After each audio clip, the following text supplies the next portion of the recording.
Welcome to episode 12 of the Game Caddie tutorials. I'm Scott Moeller, and in this video I'm going to show you what's new in Game Caddie version 4.0. But before we get started, I want to say that this video is being created before the final release of version 4.0, so what you see here may differ slightly from the final release version, but not enough for us to worry about. Okay, let's jump in.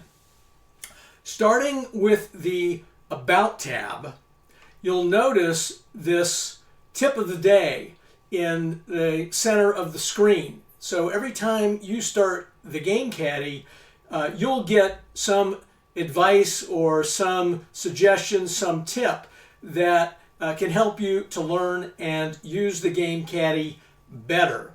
If you want, you can click on this button here and another tip will come up, and you can go through quite a number of these if you want, and I'll be adding more of these as we go on and there are future updates. If you feel like you've seen these more than you care to, you can press the toggle off button and it will shut down the tip of the day feature, and it will not come back on the next time you start the Game Caddie. Okay, the next thing we want to draw your attention to is down here at the bottom, where in previous versions of the Game Caddie you had 8 course tabs. I've reduced that to 5 course tabs, and of course you get Magnolia and Seaside on 2 of those course tabs. The reason for doing that is because the course import tool makes it so easy to add courses to the Game Caddie that it seemed unnecessary to have so many course tabs, and it does allow for these course labels to be longer, more visible, along with some other things.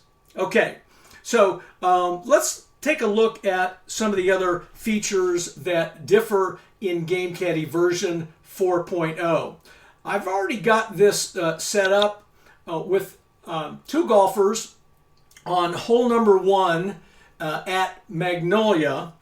The player 2 golfer is Matthew Wolf, his 2021 card, and I've entered his ratings from his card in this area up here. Now that's the standard way that you would do things, but it becomes even more important to do that in version 4.0 as I'm about to show you. But first, let's take a look at where Matthew Wolf is on the course. He's sitting at 255 yards out and 40 yards off the center line in the rough. He's blocked by trees, at least in terms of using a club long enough to be able to get him to the hole, which is at pin number 1. Of course, we could use the aiming tool with the hit around trees function if we wanted to here, but that's not the new feature. And what I want to show you is how the Play Safe tool works in version 4.0. It's been greatly simplified and speed things up. So let's say with Matthew Wolf out at 40 yards from the center line, we want to hit back to the center line, and we could pick a distance of 35, 40, 45 yards, something that might put him in the middle of the fairway. But we'll just go ahead and click the Play Safe button here, and notice that this now pops up and is asking you to call your distance instead of entering that information up here as you would have in earlier versions. And so we're going to go ahead and we're just going to call 40 yards as the distance. We want to hit back to the center line. You'll notice you have a choice. You can hit towards the center line, or you can hit south, meaning back towards the tee, or you could hit north. In this case, that would be into the trees, so we don't want to do either of those things. And all we have to do now is click the Take a Shot button, and the results are calculated for us. So that shot went 15 yards past where we were aiming, and then we would look at the course board to see that we are still in the fairway, so that when we hit the update arrow, as we normally would, you'll see that you now get a menu of options in which to pick from in order to record your lie. The default lie is always the fairway, and I hope you get to use that as much as you like to, but there are many other choices that exist here, and I'll go over those more in a separate video when we get to the all-in-one menu. Okay, so we're sitting in the fairway, and all we have to do here is click on record to record that shot, and now we've got Matthew Wolff sitting at 255, left 15, and of course he's still going to be up from that location. Now, if we in the past, we would use the Control X hotkey in order to go to the next golfer who's up with the Who's Away tool, and you can still do that in version 4.0, but there's a whole new tool or menu that now exists in version 4.0 that is to speed up play and to help you reduce the number of things that you have to remember and reduce the number of things that you actually have to do.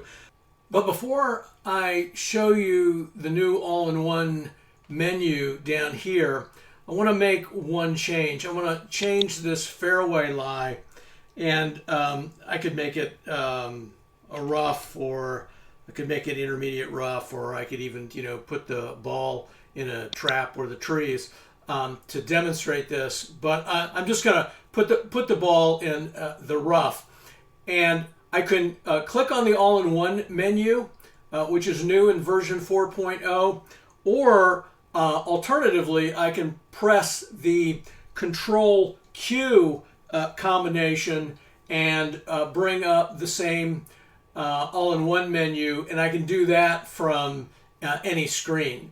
But I'm just going to add and click the button and show you what this is all about. Now, this all-in-one menu is kind of like the name suggests. It takes care of several different things for you. And I'm just going to go through this at a high level because I'm going to do a whole nother video on this. But if you look up here in this first box, it says first roll taken, and what it's referring to is your lies roll. Because the ball was in the rough, okay, when you're playing the APBA Golf Master Game, you have to take a roll to find out what your lie looks like in the rough. And that roll has been taken for you. You don't see the number that was taken. If you are so inclined, you can go over to the Lies tab, click on it, and it'll show you the dice roll. But that's defeats the purpose of the tool. Now you say, well, what happened? With that roll. Well, if you come over here to this area where course adjustments are recorded, you'll see that roll unfortunately resulted in a buried lie, and now we're going to need to do a second roll. But the all-in-one menu will take care of that for you. It's also going to take care of second rolls on wind. It won't do the first roll. You have to do that before you even get to the Caddy tab, but just the way that you do it when you're playing an earlier version of the Game Caddie. But it will take any required second roll, and you'll notice that we have a swirling wind on this hole, so it's going to do that roll as well. All you really need to do is to pick your club. You have some buttons here to help you out, figure out restrictions. You've got a buried lie. Although you're in regular rough, you could click on this mark here and it brings this tool up, which should look familiar to you. It's a tool that's been in the Game Caddie for a long time, and you can see that from regular rough, when you're more than 100 yards out, you have a buried lie. Your maximum club is a 7-iron and you can't work the ball. And that's just straight from the APBA Master Game rules. And then we can go ahead and we can close that. So we know that we can't choose a club that will hit it farther than a 7-iron. So we'll click that. We'll roll the dice here. And on Matthew Wolf's card, a 16 in the I column is a 14. So we'll just enter 14 in here. We could, if it was his average I number, apply that, or we could do a knockdown shot when that's permitted, and we could even work the ball, and here would be the roll for that, and we would enter that number into this box here. But all we have to do for this example is put the 14 in here, click take a shot, and it's completed the lie rolls. It's taken that second wind roll. If you want to see the results of that, you can come over here. You can see with that buried lie, you lost 15 yards on the carry. It went 10 left. And if you hit the green, which we wouldn't have, you'd have a green roll of 5. Up here under swirling wind, you got a roll that resulted in no wind at all. But if there had been a wind, this is where you would see the effect of that. Come up here to the new ball location, and now your ball's sitting at 410, right 10, and then you look where that is on the APBA course board. Apply any roll, in this case 5 yards, and then we would come up here and hit the update button just the way that we normally would to record a shot. One other thing I need to point out about the all-in-one menu tool is that in addition to applying your average W and average I, and that's the reason that it's important for these numbers to appear up here, it also tracks your scramble number. So in this example, when it did its roll, it would have applied this -3 to the lie's roll, and of course all of that goes on behind the scenes. You don't see it, but rest assured it's taking place. So we'll go ahead and hit the update button and record the lie. And as you can imagine, this goes so much faster than having to jump around to the conditions tab or to the lies tab and to do all these different rolls and clicking all that. If you want to do that, that ability is still in the Game Caddie, has not been taken out of it, and in some situations that come up that might be unusual, there could be things that you might have to do that you can't do with the all-in-one tool, but it handles the vast majority of situations that you're likely to encounter, and you'll notice that it closes itself after you click the update arrow, and that allows it to reset itself, so the next time you open it up, you don't have to worry about whether there's any carryover from the last shot that you took. Okay, the last thing I want to show you in this video on what's new in version 4.0 are 2 new buttons over here on the Lies tab. This one is the all-in-one location, and it gives you the option when you've got the all-in-one menu closed of deciding whether you want that menu to be at the right of the screen, which is the default and where we had it, or whether you want to move that menu more to the center of the screen. And whatever you click here is where it will come up the next time.